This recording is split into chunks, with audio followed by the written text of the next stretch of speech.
welcome back to my nonsense channel. Today we're going to be talking about my final university project, Oak, in a little more detail because it's very important to me, and I just want to make an attempt at actually explaining what my images are about and the intent behind the project.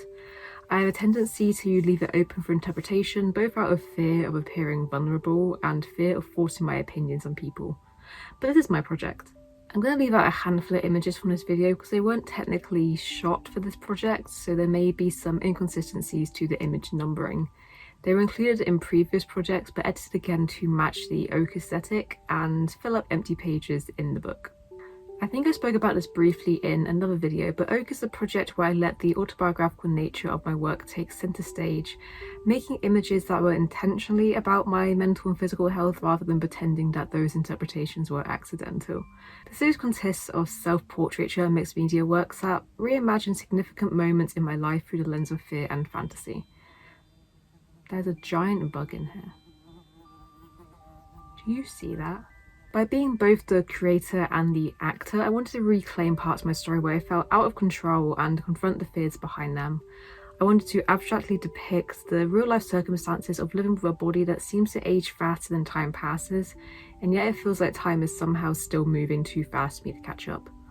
Some images draw on metaphorical and symbolic interpretations of the narratives, while others are reinventions of classic fairy tales and folklore that became the stories of my childhood. I'm going to make myself small and put my images up big so you can see them properly. Oak 1 through 3 were the riskiest images of the project. The images themselves started out as an idea I had during my A-levels that I shot but couldn't execute through editing. Then an idea I had during my first year of university that I once again shot but once again couldn't execute through editing. I eventually realised that my issue was the base images. This is an idea that I would have to shoot on location with models, neither of which I had at the time. So instead I referred back to my inspirations for this project, Francesca Woodman, Edgar Degas, and took a whole new approach to the visual presentation of these ideas. I took the images that I didn't like into the university darkroom and made them into something that I did like by using paper negatives and contact printing to create these dreamlike vintage images that obscured the flaws and became some of my favourite work that I've ever done. Oak 4 is the only image that made the final cut that included oak leaves. Oak leaves and oak trees in general are a symbol of strength and endurance, the values that became important to me throughout my illness, and I wanted to contrast that with the vulnerability of being semi-nude and having my arms raised to expose my body. There's also this idea of dressing up in something you're not and using those words as a safety blanket or a shield for the truth. Oak 5 is the only image that made the cut that was a mixed media piece with paint directly on a print of the image. I think this might have been the first photo shoot I did for this project, but I got to a stage in editing where I had all three bodies on the canvas, but wasn't quite sure where I wanted to go from there. I spent the entire project dwelling on this image, and then eventually it became the final one I completed. Oak 6 drew inspiration from my portfolio project of Silly Block 1, where I captured women from Greek mythology during a transformative moment of their stories. This image is a loose interpretation of how I felt during my fibromyalgia diagnosis and journey with chronic pain as a whole. There's a clear line in my life before I started experiencing symptoms and another after I received my diagnosis, but there's years in between where I knew something was wrong but didn't know what it was, where I felt like something other than myself. Irreversible changes have happened to my health, and I feel like I can take one moment to romanticize that pain and make it beautiful, and make it into art rather than just having to live with it. Oak 7 is a recreation of work from my first university project, so it felt very full circle including it in my final one. The original image represented my loss of identity when I first came to university, constantly torn between my past and current self and the person that I wanted to be.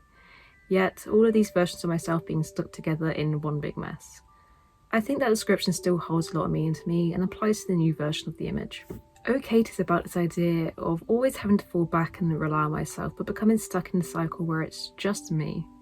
It's hard to make progress in your life mentally and emotionally when it's just you all the time, and you're stuck in this loop of dwelling on the past and wishing you were the person you used to be before all the pain started. You can get stuck here until there's no longer a future version of yourself to look forward to because you become accustomed to recreating the past over and over again. It's also about the idea of using years of your life.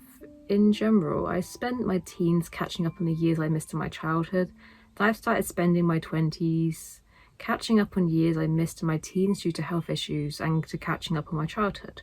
I feel like I'm forever stuck catching up on lost time and never able to exist in the moment and prepare for the future. Oak 10 is the only image that made the final cut that was shot on location. This is one where I had the intention to shoot with the final outcome in mind rather than a feeling or a moment that I wanted to convey. If you look at the body of work as a whole, this one stands out, and I think it's because I approached it differently than the rest of my works.